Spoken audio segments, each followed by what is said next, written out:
Welcome to Conversations. I'm Suresh Kochatal.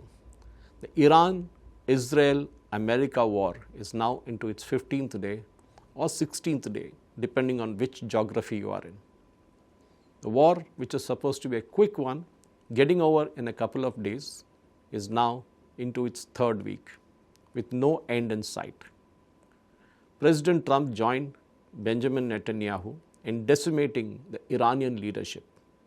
And that is a brilliant move, no doubt about it.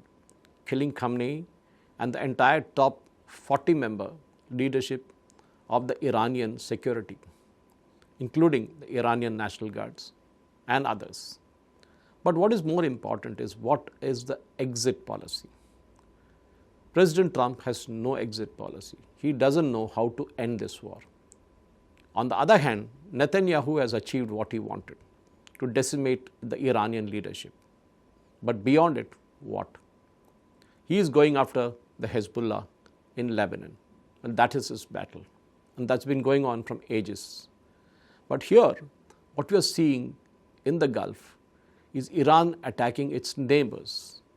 It's a tit for tat. When the Americans hit the Kharg Island yesterday, what Iran did was to hit the refineries and also the oil wells in different parts of the Gulf.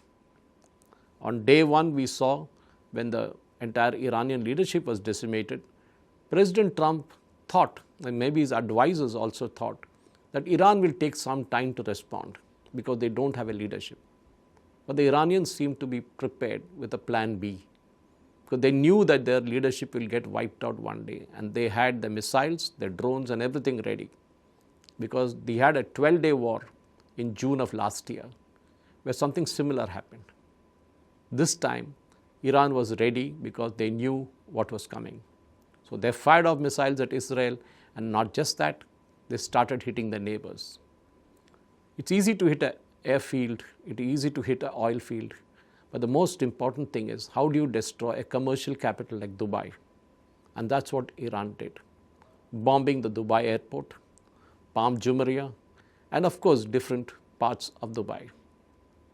Saudi Arabia, on the other hand, felt the impact when its oil field was attacked, when its refinery was attacked. Kuwait felt it bad when their refinery was attacked.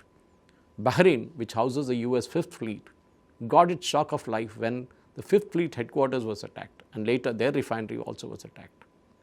Now, it went all the way to Oman, which was actually a good friend of Iran, negotiating to end this war.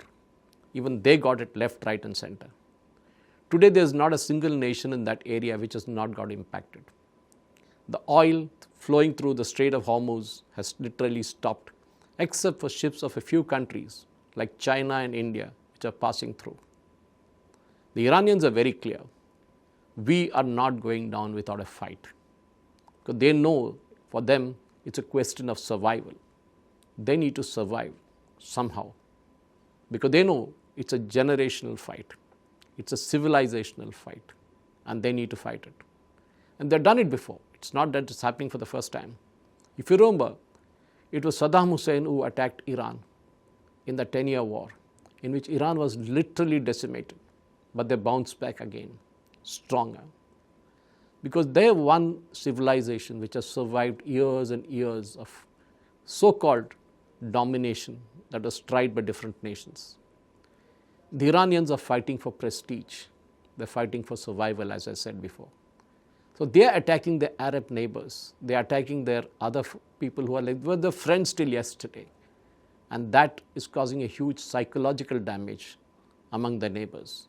They are asking, why me? Why are you hitting us? We have nothing to do. But the Iranians are saying, sorry, you have US Air Force bases. You have Italian Air Force bases. You have bases of other foreign countries sitting in your soil, so we will hit you. We will not only hit the bases, we will also hit other commercial aspects, so that you feel the pain that we are feeling. And that, ladies and gentlemen, is what is happening now. The cost is huge. Oil has jumped to more than $100 a barrel. We are seeing LPG shortages in countries like India, for example. We are seeing fertilizer shortages coming up huge way, because 40% of the fertilizers for the world comes through the Strait of Hormuz from its production facilities in the Gulf region. We are also seeing huge shortage of gas in different parts of the world because Qatar, which holds the largest gas reserve in the world, has stopped production. And that is how the entire economy of the world is today in turmoil.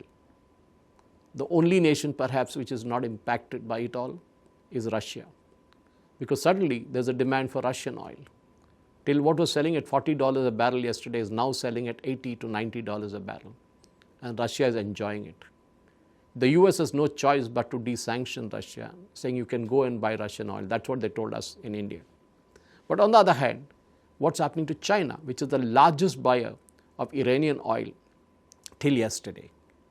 If the US closes down the Strait of Hormuz themselves by capturing the Kharg Island, which is an enclave 50 kilometers from Iran, and it's the largest storage point from where tankers come and fill up Iranian oil, if that is captured by the US Marines who are supposed to be on their way there, then the game changes. Iran will then go all out to attack even their own island. They know that, again, if they let US have a stake in that, then the Strait of Hormuz is no longer a blackmail weapon. All in all, it's a mess. It's an absolute mess. Nobody knows how this war will end, because each day, each hour, there's something new happening. Let's wait and see how things go from here. Thank you for watching. Jai Hind.